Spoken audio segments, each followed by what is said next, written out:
I have certain rules I live by. My first rule, I don't believe anything the government tells me. Nothing. Zero. And I gotta tell you folks, I don't get all choked up about yellow ribbons and American flags. I consider them to be symbols, and I leave symbols to the symbol-minded.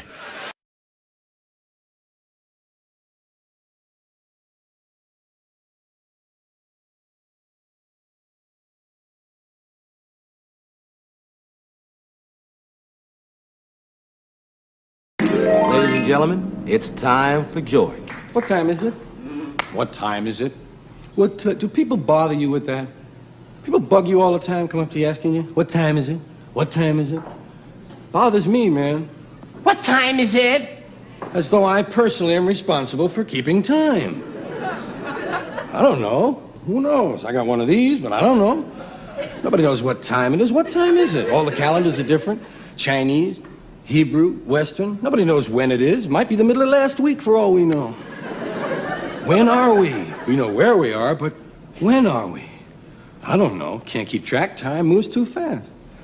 Give you an example. There's a moment coming. It's not here yet. It's still in the future. It's on the way. Here it comes.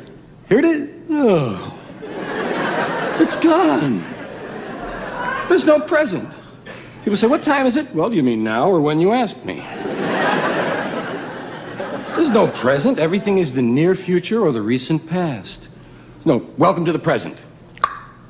Welcome once again to the present. And now the all-new. No wonder we can't get anything done. There's no time, man.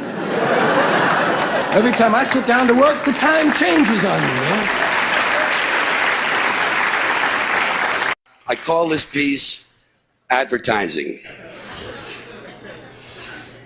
Quality, value, style, service, selection, convenience, economy, savings, performance, experience, hospitality, low rates, friendly service, name brands, easy terms, affordable prices, money-back guarantee, free installation. Free admission, free appraisal, free alterations, free delivery, free estimates, free home trial, and free parking. No cash? No problem. No kidding. No fuss, no muss, no risk, no obligation, no red tape, no hidden charges, no down payment, no entry fee, no purchase necessary. No one will call on you, no payments or interest till December, and no parking. Limited time only, though, so act now, order today, send no money, offer good while supplies last, 2 to a customer, each item sold separately, batteries not included, mileage may vary. All sales are final, allows 6 weeks for delivery, some items not available, some assembly required, some restrictions may apply. Shop by mail, order by phone. Try it in your home, get one for your car. All entries become our property. Employees not eligible, entry fees not refundable. Local restrictions apply. Void where prohibited, except in Indiana. So come on in for a free demonstration and a free consultation with our friendly professional staff. Our courteous and knowledgeable sales representatives will help you make a selection that's just right for you and just right for your budget. And say, don't forget to pick up your free gift. A classic, deluxe, custom, designer, luxury, prestige, high quality, premium, select, gourmet pocket flashlight. And if you act now, we'll include an extra added free complimentary bonus gift, a classic, deluxe, custom, designer, luxury, prestige, high-quality, premium, select, gourmet, leather-style wallet with detachable keychain and a pencil holder. It's our way of saying thank you. And if you're not completely satisfied, you pay nothing. Simply return the unused portion for a full refund, no questions asked. It's our way of saying thank you. Keep your free gift.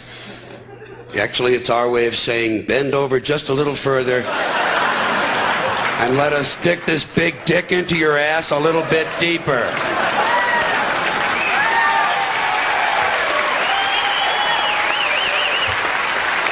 People are fucking dumb. You can say what you want about this country, and I love this place. I love the freedoms we used to have. I love it. I love that, you know?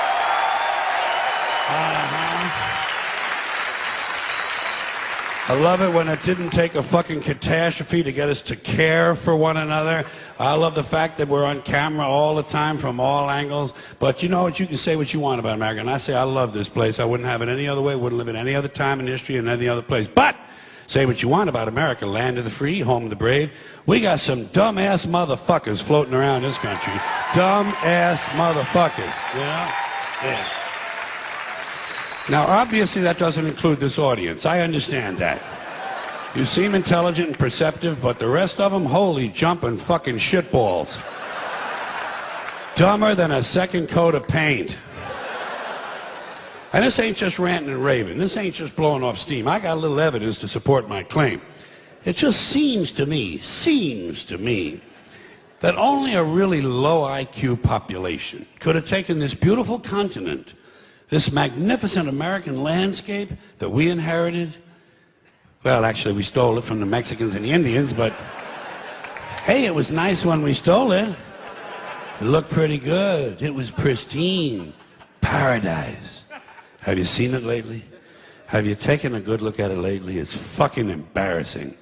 Only a nation of unenlightened half-wits could have taken this beautiful place and turned it into what it is today, a shopping mall. A big fucking shopping mall. You know that? That's all you got. That's all you've got here, folks. Mile after mile of mall after mall. Many, many malls. Major malls and mini malls. They put the mini malls in between the major malls. And in between the mini malls, they put the mini marts. And in between the mini marts, you got the car lots, gas stations, muffler shops, laundromats, cheap hotels, fast food joints, strip clubs, and dirty bookstores. America the Beautiful. One big transcontinental commercial cesspool. And how do the people feel about all this? How do the people feel about living in a coast-to-coast shopping mall? Well, they think it's just fucking dandy. They think it is cool as can be because Americans love the mall. They love the mall. That's where they get to satisfy their two most prominent addictions at the same time: shopping and eating. Millions of semi-conscious Americans day after day shuffling through the malls, shopping and eating, especially eating. Americans love to eat. They are fatally attracted to the slow death of fast food. Hot dogs, corn dogs, triple bacon, cheeseburgers, deep fried butter dipped in pork fat and cheese whiz, mayonnaise, soaked barbecued mozzarella, patty melts. Americans will eat anything, anything, anything. If you were selling sauteed raccoons' assholes on a stick, Americans would buy them and eat them. These people are efficient, professional, compulsive consumers. They think of that as their national pride. It's their civic duty. Consumption. It's the new national pastime. Fuck baseball. It's consumption. The only true, lasting American value that's left: buying things. Buying things. People spending money they don't have on things they don't need. Money they don't have on things they don't need, so they can max out their credit cards and spend the rest of their lives paying 18% interest on something that costs $12.50. And they didn't like it when they got it home anyway. Not too bright, folks. Not too fucking bright. But if you... Well, I think things ought to be named for what they are. I think there ought to be a little more truth in names. You know, they've tried to clean up advertising claims. Let them clean up some of the names like Excello and Acme and Ace and Top. Bullshit. I like things to be called what they are. I like to bring out a new car. The 1977 piece of shit.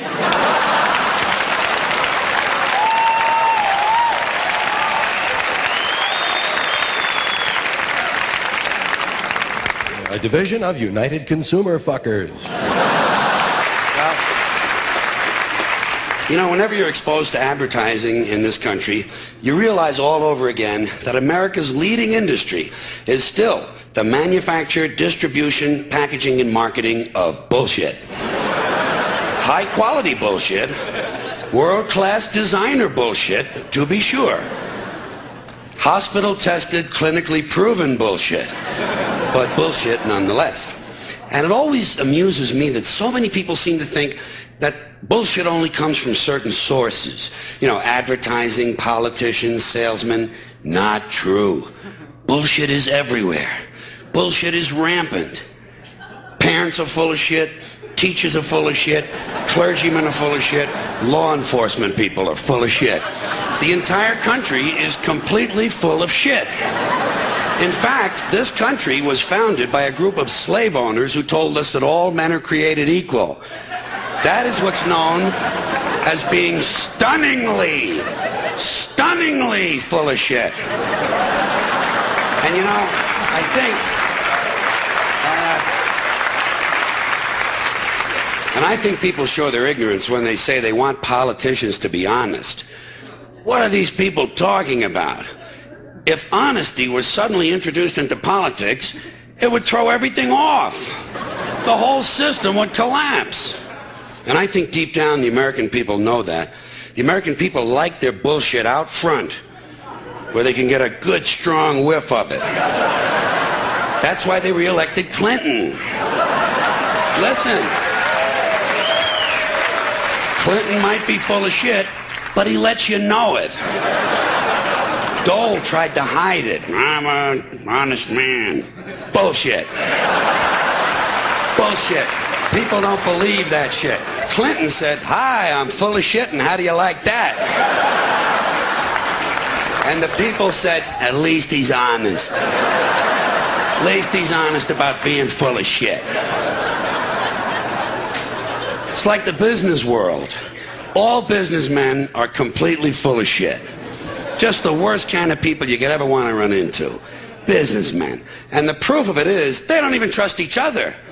They don't trust each other. When a businessman is negotiating a deal, the first thing he does is to automatically assume that the other guy is a complete lying prick who's trying to fuck him on the deal. So he has to do everything he can to fuck the other guy a little bit harder and a little bit faster. And then, when it comes to dealing with customers, that's when you get the big smile. That's when you get the big smile. Businessman always has that big smile on his face as he carefully positions himself directly behind the customer and unzips his pants and services the account.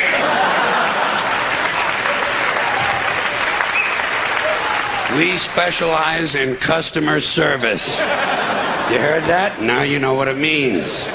Whoever coined the phrase, "let the buyer beware," was probably bleeding from the asshole.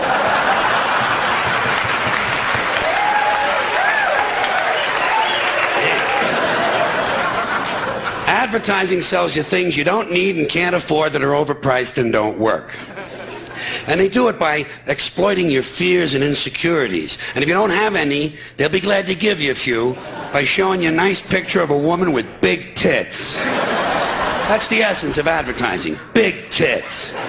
Threateningly big tits.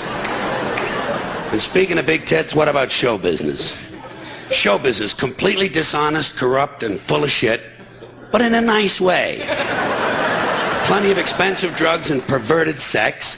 If you're gonna be full of shit, might as well enjoy your work. Then you have the media. Not just the news media, let's include them all. The media are almost literally exploding with bullshit because they're located right at the crossroads of all the other bullshit. The media are made up of equal parts advertising, politics, business, public relations, and show business. These people are sitting right at bullshit junction. There's enough bullshit in the media for Texas to open a branch office. And you still have enough left over to start 2 law firms and a Christian bookstore.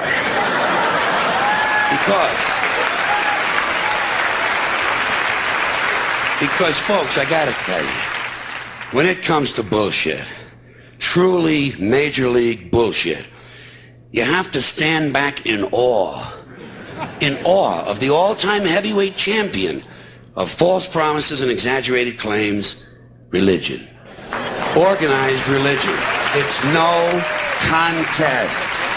Religion easily has the best bullshit story of all time. Think about it. Religion has convinced people that there's an invisible man living in the sky who watches everything you do every minute of every day. And the invisible man has a list of 10 specific things he doesn't want you to do. And if you do any of these things, He will send you to a special place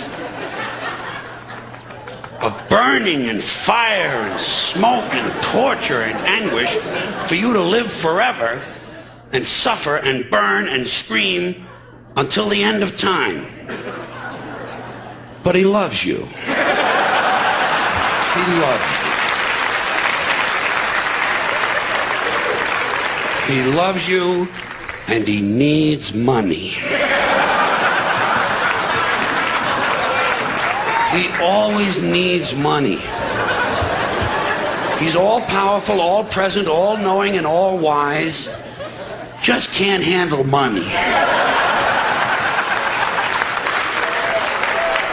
Religion takes in billions and billions of dollars. They pay no taxes, and somehow they always need money. You talk about a good bullshit story. If I may be permitted a small pun, holy shit. Holy shit. Okay. It's been a little while. It's been a little while since I've been here, and a couple of things have happened in that time. I'd like to talk a little bit about the war in the Persian Gulf. Big doings in the Persian Gulf. You know my favorite part of that war? It's the first war we ever had that was on every channel plus cable. And the war got good ratings too, didn't it? Got good ratings. Well, we like war. We like war. We're a warlike people. We like war because we're good at it. And you know why we're good at it? Because we get a lot of practice. This country's only 200 years old, and already we've had 10 major wars. We average a major war every 20 years in this country, so we're good at it. And it's a good thing we are. We're not very good at anything else anymore. Huh? Can't build a decent car, can't make a TV set or a VCR worth the fuck. Got no steel industry left, can't educate our young people, can't get health care to our old people, but we can bomb the shit out of your country, all right? Huh? We can bomb the shit out of your country, all right? Especially if your country is full of brown people. Oh, we like that, don't we? That's our hobby. That's our new job in the world, bombing brown people. Iraq, Panama, Grenada, Libya, you got some brown people in your country, tell them to watch the fuck out, or we'll goddamn bomb them. Well, when's the last white people you can remember that we bombed? Can you remember the last white, can you remember any white people we've ever bombed? The Germans, those are the only ones, and that's only because they were trying to cut in on our action. They wanted to dominate the world. Bullshit, that's our fucking job. That's our fucking job.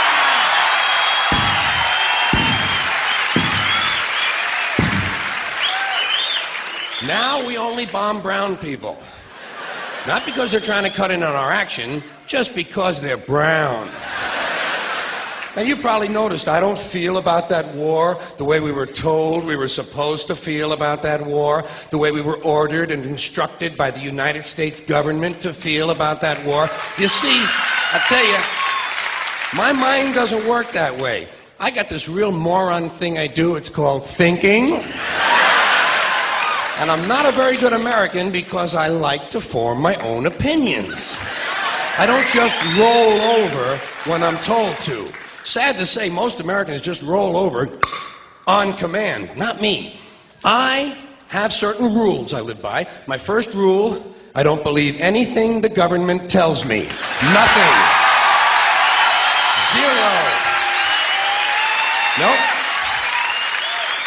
And I don't take very seriously the media or the press in this country, who in the case of the Persian Gulf War were nothing more than unpaid employees of the Department of Defense, and who most of the time function as kind of an unofficial public relations agency for the United States government. So I don't listen to them, I don't really believe in my country, and I gotta tell you folks, I don't get all choked up about yellow ribbons and American flags. I consider them to be symbols, and I leave symbols to the symbol-minded. Me, I look at war a little bit differently. To me, war is a lot of prick-waving, okay? Simple thing, that's all it is. War is a whole lot of men standing out in the field waving their pricks at one another. Men are insecure about the size of their dicks, and so they have to kill one another over the idea. That's what all that asshole jock bullshit is all about. That's what all that adolescent macho male posturing and strutting in bars and locker rooms is all about. It's called dick fear. Men are terrified that their pricks are inadequate, and so they have to compete with one another to feel better about themselves. And since war is the ultimate competition, basically men are killing each other in order to improve their self-esteem. You don't have to be a historian or a political scientist to see the bigger dick foreign policy theory at work. It sounds like this. What? They have bigger dicks? Bomb them! And of course, the bombs and the rockets and the bullets are all shaped like dicks. It's a subconscious need to project the penis into other people's affairs. It's called fucking with people! Well, you know, if I had to say to you, what is the answer? I would say massive bloodshed. I really would.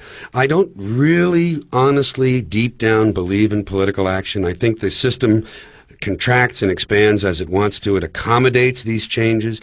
I think the civil rights movement was an accommodation on the part of those who own the country.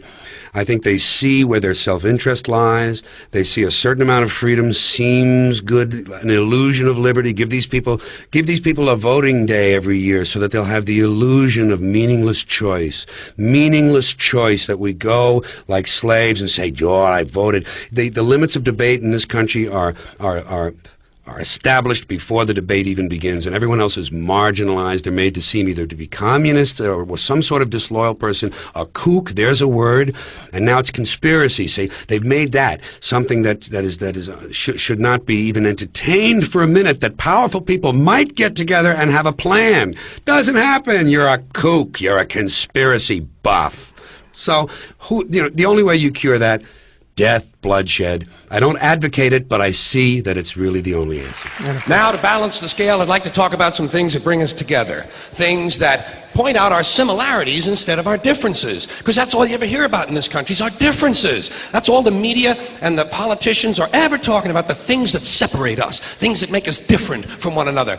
That's the way the ruling class operates in any society. They try to divide the rest of the people. They keep the lower and the middle classes fighting with each other so that they, the rich, can run off with all the fucking money. Fairly simple thing, happens to work.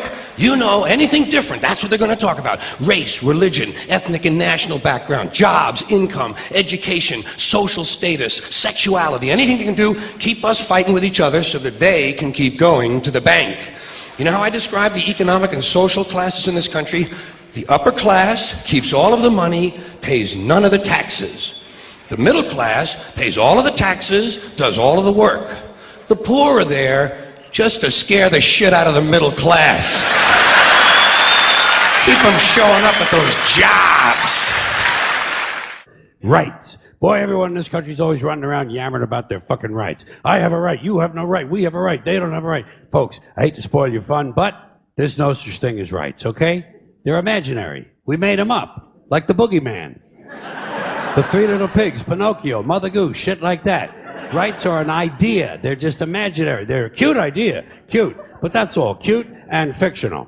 But if you think you do have rights, let me ask you this. Where do they come from? People say, well, they come from God. They're God-given rights. Oh, fuck, here we go again. Here we go again. The God excuse, the last refuge of a man with no answers and no argument, it came from God. Anything we can't describe must have come from God. Personally, folks, I believe that if your rights came from God, He would have given you the right to some food every day, and He would have given you the right to a roof over your head. God would have been looking out for you. God would have been looking out for you. You know that? He would have been worried about making sure you have a gun so you get drunk on Sunday night and kill your girlfriend's parents. But let's say it's true. Let's say God gave us these rights. Why would He give us a certain number of rights? The Bill of Rights in this country has 10 stipulations, okay? 10 rights. And apparently God was doing sloppy work that week because we've had to amend the Bill of Rights an additional 17 times. So God forgot a couple of things like slavery. Just fucking slipped his mind. But let's say God gave us the original 10. He gave the British 13. The British Bill of Rights has 13 stipulations. The Germans have 29. The Belgians have 25. The Swedish have only 6. And some people in the world have no rights at all. What kind of a fucking goddamn God-given deal is that? No rights at all? Why would God give different people in different countries different numbers of different rights? Boredom? Amusement? Bad arithmetic? Do we find out at long last after all this time that God is weak in math skills? Doesn't sound like divine planning to me. Sounds more like human planning. Sounds more like one group trying to control another group. In other words, business as usual in America. Now, if you think you do have rights, one last assignment for you. Next time you're at the computer, get on the internet, go to Wikipedia. When you get to Wikipedia, in the search field for Wikipedia, I want you to type in Japanese Americans 1942, and you'll find out all about your precious fucking rights, okay? All right. You know about it.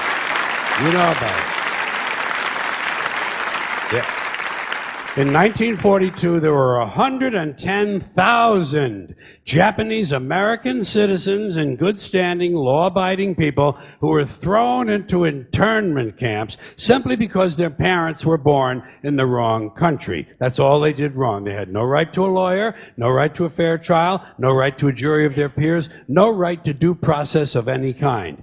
The only right they had, right this way, into the internment camps. Just when these American citizens needed their rights the most, their government took them away. And rights aren't rights if someone can take them away. They're privileges. That's all we've ever had in this country is a bill of temporary privileges. And if you read the news even badly, you know that every year the list gets shorter and shorter and shorter.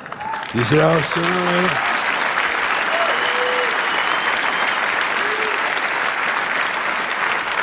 Yeah. Sooner or later, the people in this country are going to realize the government does not give a fuck about them. Government doesn't care about you or your children or your rights or your welfare or your safety. It simply doesn't give a fuck about you. It's interested in its own power. That's the only thing, keeping it and expanding it wherever possible. The interesting thing about this country is if they talk about how we have freedom of choice. You know, we have freedom of choice. Yeah. Very limited. It's an important thing, limited choice. 2 political parties, essentially, 2. Big media companies, 5, 6. Max. Yeah. Oil companies down to 3 now, I think, overall, 3 or 4. Banks, the big brokerage houses, the big accounting firms, all of the things that are important reduced in choice. Newspapers in a city, how many? Used to be 3, 4, now it's 1 or 2 that are owned by the same people, and they also own a radio station and a TV station. But jelly beans, 32 flavors. Ice cream, all the things that don't matter. The unimportant things, a lot of choices. And you know what I say? You know what your freedom of choice is in America? Paper or plastic.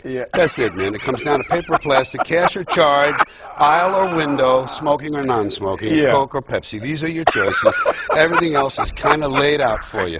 You get to do what they really want. They do what they want. The ones who own this country, they do what they want. Speaking of our choices being usurped or taken away from us, what do you make of what, and I'm fascinated to ask you this because all the things that you've been talking about for years are, I mean, we've come full circle on this stuff. And that's why I was so fascinated, and thank you for coming on the program. Sure. But here we are now, 30 years after you were talking about it, with this huge debate, this huge fight about whether or not our civil liberties are being taken away from us. What are your thoughts on? Well, I think if you looked at the record of laws which have been passed in the last 30 to 40 years, there's a thing called social hysteria. Social hysteria is whipped up generally by the media. Crime, in Nixon's time, crime was the big social hysteria issue. There's too much crime, they're coddling, the courts are coddling the criminals, we have to tougher laws. So a lot of civil liberties went away in terms of the rights of criminals and the rights of the accused and people going on trial. These were limited, they were cut down. These rights which are guaranteed by the Constitution and the Bill of Rights. Another social hysteria, drugs. The drug thing happened, same thing. Big flow of drugs. We're going to fight the drugs. We need newer, tougher laws. We need draconian sentences. We need to be able to go into houses. We need to be able to do this. We have reasonable, all of these shortcuts have resulted in less liberties because of social hysteria. The media whips up the frenzy. People get all excited. The legislature passes it. The president, the executive signs it, and the judges, then the judicial branch okays it sometime later when it gets to them. And what has happened is you have less freedom, less liberties, less civil liberties, less rights. And the third social hysteria is terrorism. That was whipped up. Now it's a little probably a little more cause there. You look at the 9/11; it's a very dramatic event, but that too has been used with this Patriot Act to reduce our liberties. They say, well, if you have nothing to hide, what are you worried about? You know that whole like, oh yeah, good. Yeah. Tell me about the people that are just getting out of prison because of the DNA. If they had nothing to hide, it's just listen. This country is owned by the ownership class. They do pretty much what they want. I figure it's like a freak show. Here's what I do. You know what I do? To me, if you're born in the world, you get a ticket to the freak show. They give you a ticket to the freak show. If you're born in America, you got a front row seat. So some people are in the freak show. Yeah. We got our freaks. Yeah. Then some people, they want to fix the freaks. Yeah. These are the ACLU lawyers, environmentalists. Well, let's fix the freaks. We're going to fix them up. Oh, isn't that terrible? Let's do this. And then there are folks who just watch the freak show. Yeah. As me. And some of us get to write about it or talk about it. Right. And I do that. That's you too. Yeah. And say, oh, look at you. Look how badly you're doing. I don't even count myself in. Yeah. I say, look how badly you folks are doing. How did you do this to yourself? Why did you let them do this to you? Now, there's one thing you might have noticed I don't complain about. Politicians. Everybody complains about politicians. Everybody says they suck. Yeah! Well, where do people think these politicians come from? They don't fall out of the sky. They don't pass through a membrane from another reality. They come from American parents and American families, American homes, American schools, American churches, American businesses, and American universities, and they're elected by American citizens. This is the best we can do, folks. This is what we have to offer. It's what our system produces. Garbage in, garbage out. If you have selfish, ignorant citizens, you're going to get selfish, ignorant leaders. And term limits ain't going to do you any good. You're just going to wind up with a brand new bunch of selfish, ignorant Americans. So maybe it's not the politicians who suck. Maybe something else sucks around here. Like the public. Yeah, the public sucks. There's a nice campaign slogan for somebody. The public sucks. Fuck hope. Fuck hope. Because if it's really just the fault of these politicians, then where are all the other bright people of conscience? Where are all the bright, honest, intelligent Americans ready to step in and save the nation and lead the way? We don't have people like that in this country. Everybody's at the mall, scratching his ass, picking his nose, taking his credit card out of his fanny pack and buying a pair of sneakers with lights in them. So I have solved this little political dilemma for myself in a very simple way. On Election Day, I stay home. I don't vote. Fuck them. Fuck them. I don't vote. Two reasons I don't vote. First of all, it's meaningless. This country was bought and sold and paid for a long time ago. The shit they shuffle around every 4 years doesn't mean a fucking thing. And secondly, I don't vote because I believe if you vote, you have no right to complain. People like to twist that around, I know. They say, well, if you don't vote, you have no right to complain. But where's the logic in that?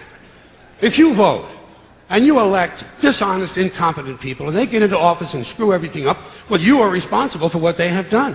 You caused the problem. You voted them in. You have no right to complain. I, on the other hand, who in fact, did not even leave the house on Election Day, am in no way responsible for what these people have done and have every right to complain as loud as I want about the mess you created that I had nothing to do with. So I know that a little later on this year you're going to have another one of those really swell presidential elections that you like so much. You'll enjoy yourselves. It'll be a lot of fun. I'm sure as soon as the election is over, your country will improve immediately. As for me, I'll be home on that day doing essentially the same thing as you. The only difference is when I get finished masturbating, I'm going to have a little something to show for it, folks. Yeah, it's all bullshit, folks. It is bad for you. It's all bullshit. That's what you have to remember as you go through life in this country. It's all bullshit, and it's bad for you. Now, speaking of parents and speaking of bullshit, Two ideas which aren't always mutually exclusive, by the way. I'd like to mention a special kind of bullshit that has taken hold in this country in the last 30 to 40 years. It's a form of bullshit that really only can be called child worship. It's child worship. It's this excessive devotion to children. I'm talking about today's professional parents, these obsessive diaper sniffers who are overscheduling and overmanaging their children and robbing them of their childhoods. Even the simple act of playing.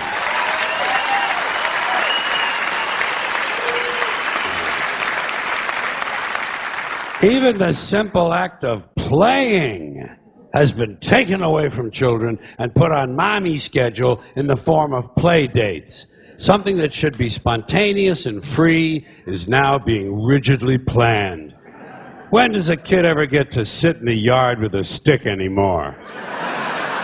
You know, just sit there with a fucking stick. Do today's kids even know what a stick is? You know? But you know something, a kid shouldn't be wasting his time with a stick anyway. If he's 4 years old, he should be home studying for his kindergarten entrance exams. Do you know about that shit? Oh, they have them now. Yeah. There are places that have kindergarten entrance exams. The poor little fuck. The poor little fuck, he can barely locate his dick.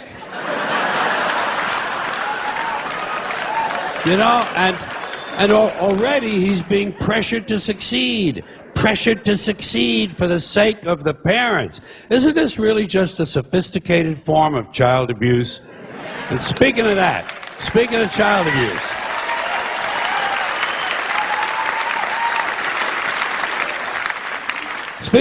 abuse, next up, grade school. Grade school, where he won't be allowed to play tag because it encourages victimization. And he won't be allowed to play dodgeball because it's exclusionary. And it promotes aggression. Standing around is still okay. Standing around is still permitted, but it won't be for long, because sooner or later some kid is going to be standing around and his foot will fall asleep and his parents will sue the school and it'll be goodbye fucking standing around. Yeah.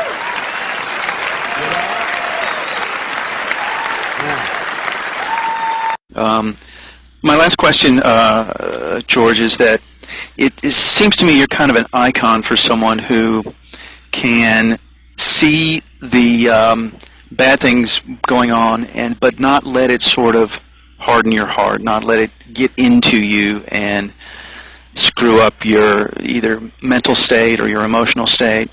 Do you have any advice for people on how you can still stay engaged in the world and not just go insane with anger and resentment? Become a spectator. That's what I am. I have found that over the last 20 to 30 years, somewhere in that span between 20 and 30 years ago, I began to pull away from having a stake in any of this. I don't really have an emotional stake in the outcome anymore in terms of my caring. I don't really give a fuck when you get right down to it. I don't care what happens to my species, because I think this species has squandered great gifts, namely and especially the gift of this mind we have, the brain/mind, which is able to distinguish between subject and object as a starter, and able to do a lot of abstract things that should have led us better places. And the opposable thumb and walking erect and that whole package, we should certainly have done better than to embrace superstitious religious belief that rules us and leads us, and the pursuit of goods and profit and territory and power. That's what we turned into. And I think the same is true of this culture. I have also found myself pulling away from this culture and not caring about the outcome, because I think the same thing is true. This culture, the country, the American country, was given great gifts. It developed great gifts on its own at the beginning, and I think we squandered these ideals, these noble purposes and ideals that we began with. And we went off the track because of the prosperity, primarily. We were always infected with the religious thing. That was always there underneath everything. But prosperity led to greed and possessiveness and wanting to own things and have them for their own sake. And now the American people politically have been bought off, have been completely silenced and bought off by gizmos and toys. And that's a line from the current show. And it's just a shame. So I pulled away emotionally, and I said, you know what, fuck them. Let them do what they want to do. I'm going to enjoy this shit as a spectator. And I look at it as a show. It's a big circus. It's a big parade, whatever metaphor you want to use. I think of it as the freak show. I like to say this. When you're born in this world, you're given a ticket to the freak show. When you're born in America, you're given a front row seat. And man, I'm sitting there and I have my notebook out and I'm enjoying the show, and I wish I could live 1,000 years to watch this all develop. The rise of Russia, the rise of China, the Muslimization of Europe, the decline of the white race. It's going to be an amazing story as it develops, and I just wish I could see it all. I'm 70 now. I'll probably live to between 90 and 100, I think, and I'll get to see some of it, but it is an interesting, exciting thing to watch if you can detach yourself emotionally. And that's the end of that. That's the best way to swallow all that stuff and believe it and still walk down the street singing a happy... That's right. Happy tune. There's no anger in it, see? There's no anger, there's no emotional stake.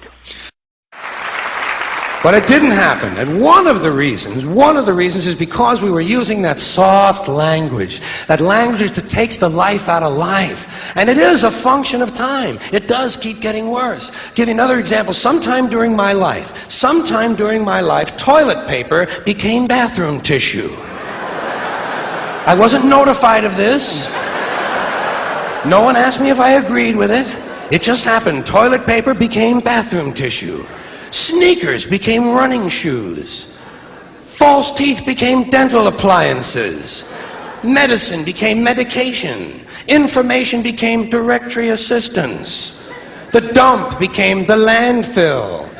Car crashes became automobile accidents. Partly cloudy became partly sunny. Motels became motor lodges. House trailers became mobile homes.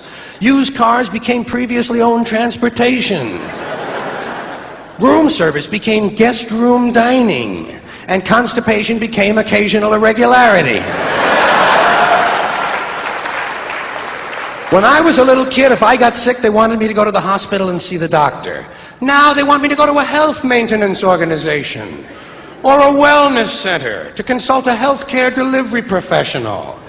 Poor people used to live in slums. Now the economically disadvantaged occupy substandard housing in the inner cities. And they're broke. They're broke. They don't have a negative cash flow position. They're fucking broke. Because a lot of them were fired. You know, fired. Management wanted to curtail redundancies in the human resources area, so many people are no longer viable members of the workforce. Smug, greedy, well-fed white people have invented a language to conceal their sins. It's as simple as that. The CIA doesn't kill anybody anymore. They neutralize people. Or they depopulate the area. The government doesn't lie. It engages in disinformation. The Pentagon actually measures nuclear radiation in something they call sunshine units. Israeli murderers are called commandos. Arab commandos are called terrorists. Contra killers are called freedom fighters. Well, if crime fighters fight crime and firefighters fight fire, what do freedom fighters fight? They never mention that part of it to us, do they? Never mention that part of it.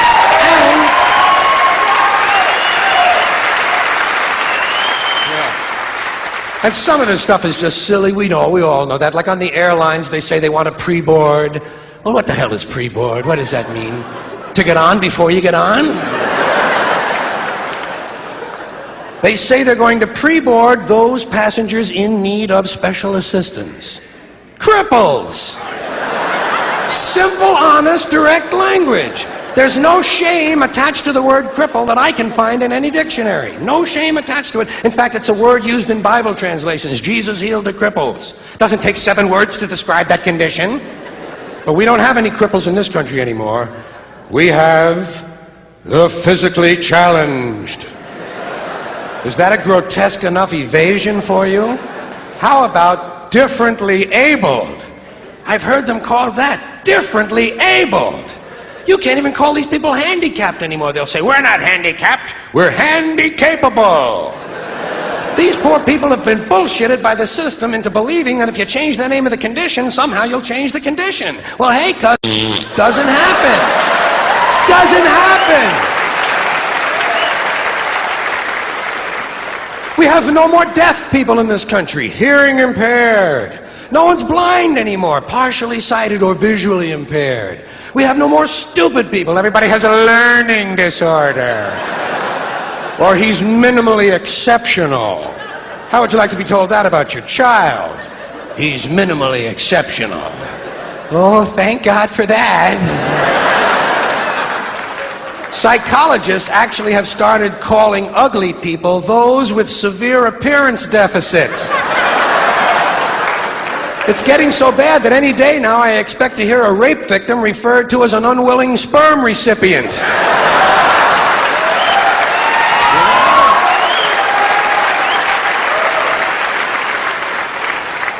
And we have no more old people in this country. No more old people. We shipped them all away, and we brought in these senior citizens. Isn't that a typically American 20th century phrase? Bloodless, lifeless. No pulse in one of them. A senior citizen.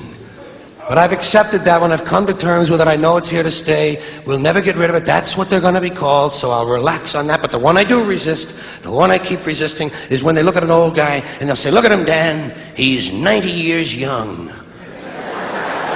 Imagine the fear of aging that reveals. To not even be able to use the word old to describe someone, to have to use an antonym.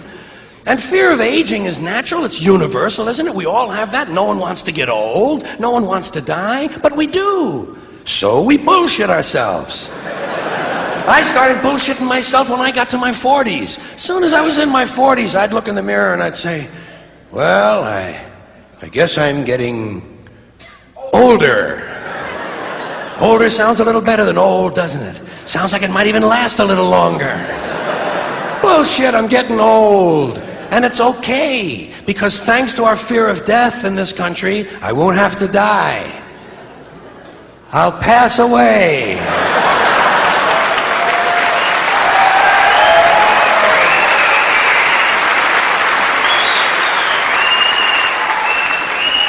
Or I'll expire like a magazine subscription. If it happens in the hospital, they'll call it a terminal episode. The insurance company will refer to it as negative patient care outcome. And if it's the result of malpractice, they'll say it was a therapeutic misadventure. I'm telling you, some of this language makes me want to vomit. Well, maybe not vomit. Makes me want to engage in an involuntary personal protein spill. You got people like this around you. Country's full of them now. People walking around all day long, every minute of the day, worried about everything. Worried about the air, worried about the water, worried about the soil.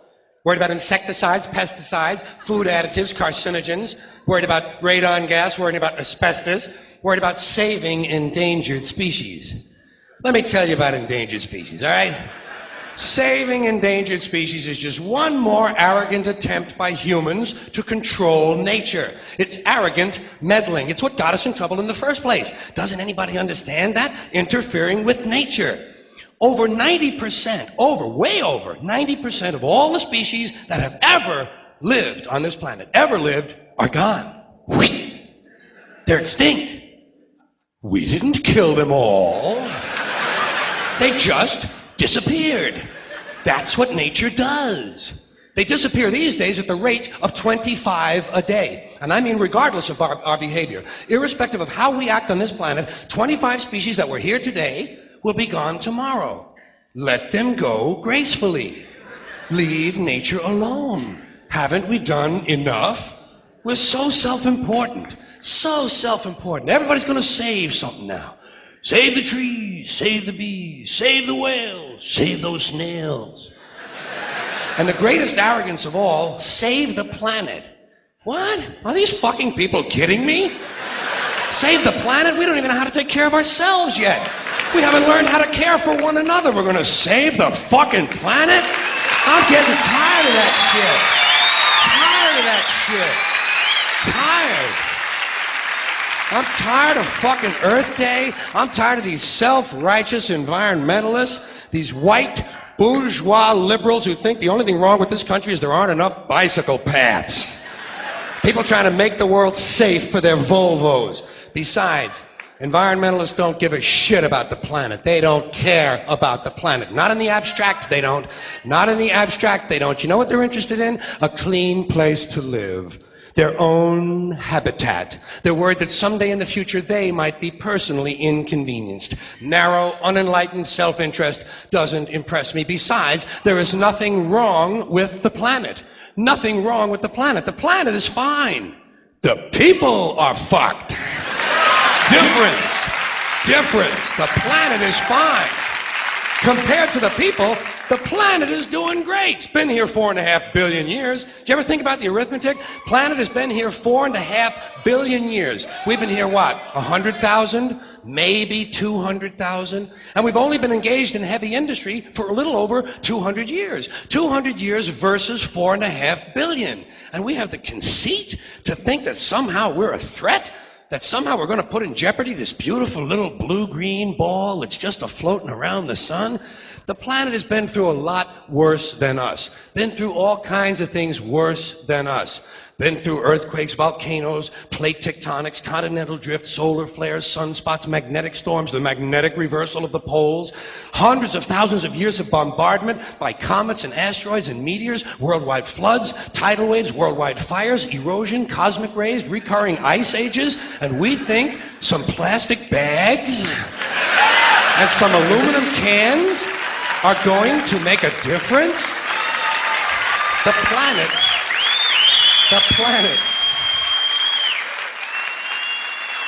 planet isn't going anywhere. We are. We're going away. Pack your shit, folks. We're going away. And we won't leave much of a trace either. Thank God for that. Maybe a little styrofoam. Maybe. Little styrofoam.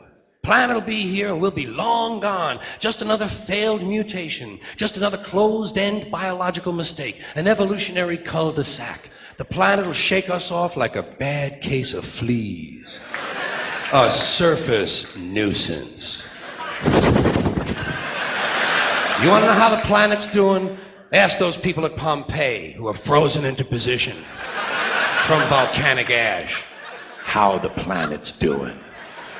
Want to know if the planet's all right? Ask those people in Mexico City or Armenia or 100 other places buried under thousands of tons of earthquake rubble if they feel like a threat to the planet this week. How about those people in Kilauea, Hawaii who build their homes right next to an active volcano and then wonder why they have lava in the living room?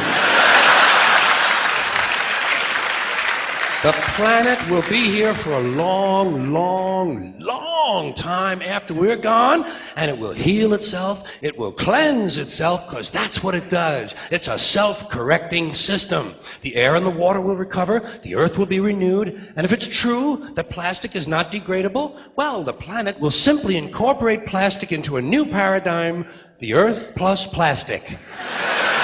The earth doesn't share our prejudice towards plastic. Plastic came out of the earth. The earth probably sees plastic as just another one of its children. Could be the only reason the earth allowed us to be spawned from it in the first place. It wanted plastic for itself. Didn't know how to make it. Needed us. Could be the answer to our age-old philosophical question, why are we here? Plastic. Assholes. Never get old. They don't. That's right. They get old, but they live to be 150. George Carlin, the great George Carlin, just turned 70. And to celebrate his 50 years in show business, he's just released a DVD collection of all his comedy specials. And it's called George Carlin, All My Stuff. Please welcome comedy legend George Carlin.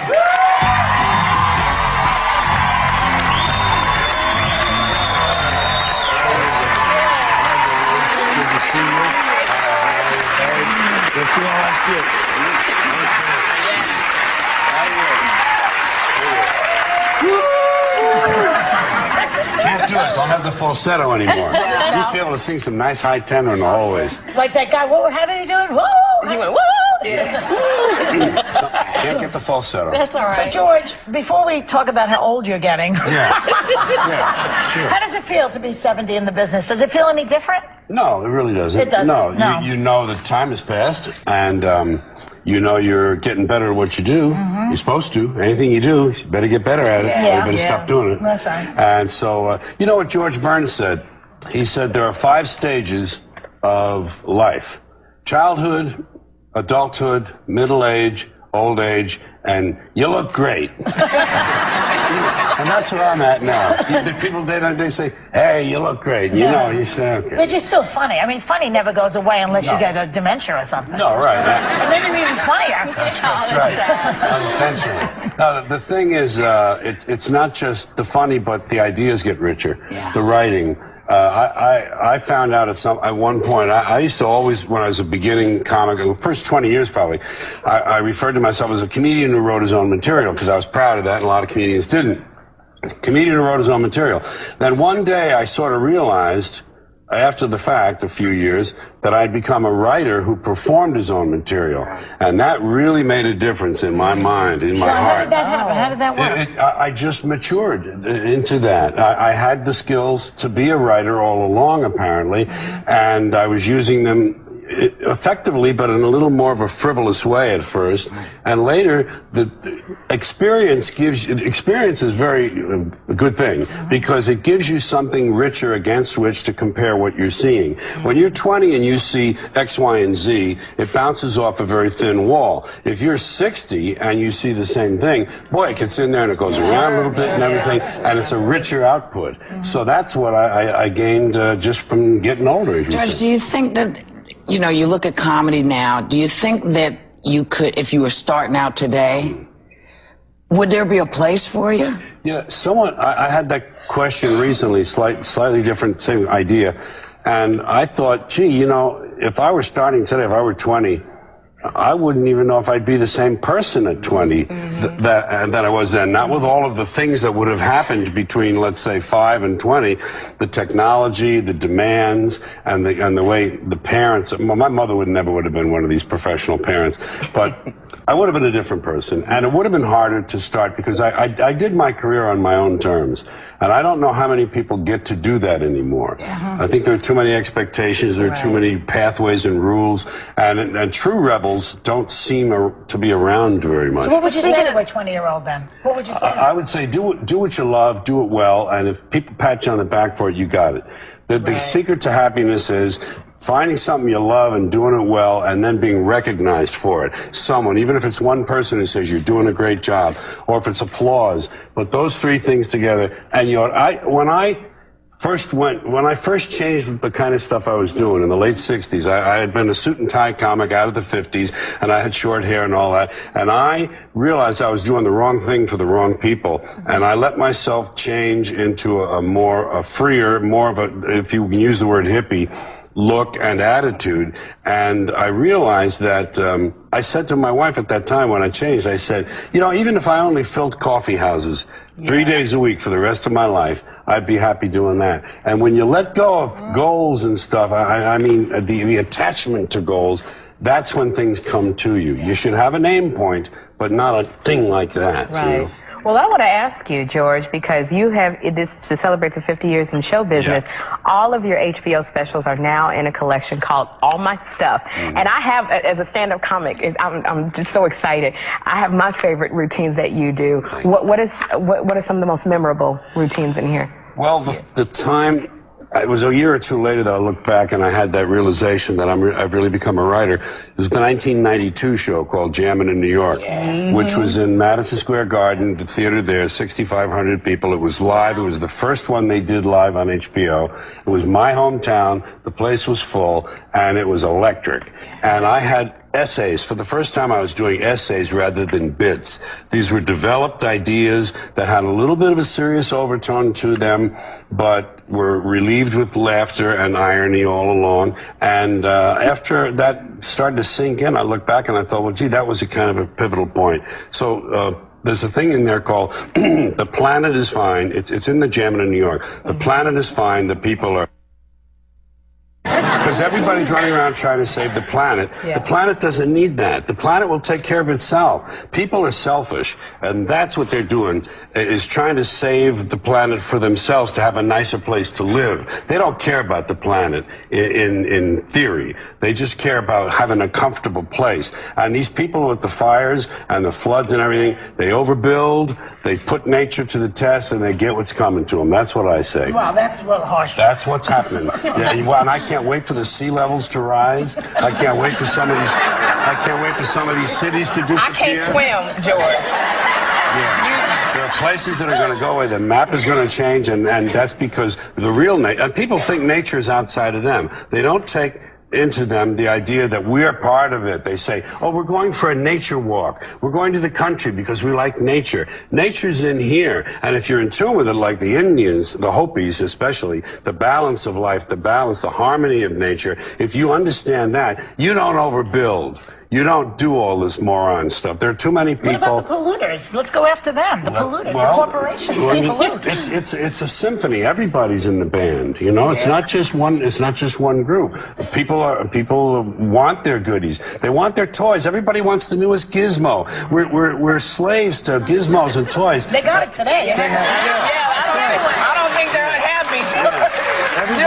Everybody wants a cell phone that'll make pancakes, and I think that'll make them happy. And it doesn't make them happy. That's what'll happen when we watch this. Well, you know, and thank you, George, because I want to let you guys know you are all messed up. The planet is fine. We are messed up. But if you are in New York City Thursday, George will be signing DVDs at the Borders on Wall Street from noon to 2 p.m. Call me the fun junkie.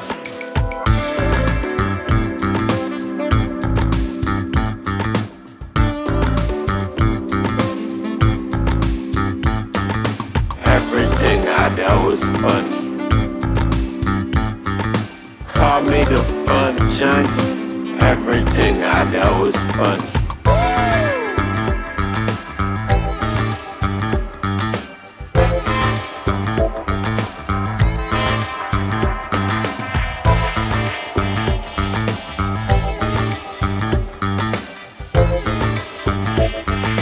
Everything I know is funny.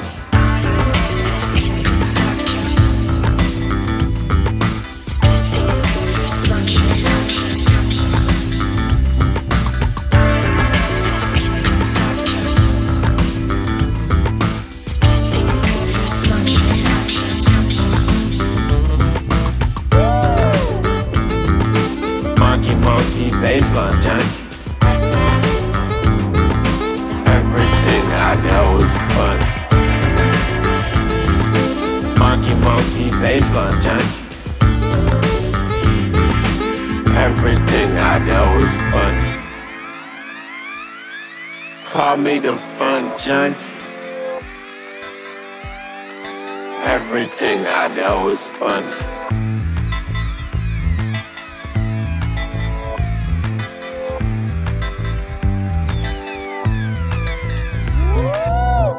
Monkey baseline junkie. Monkey baseline junkie. Monkey baseline junkie. Call me the fun junkie.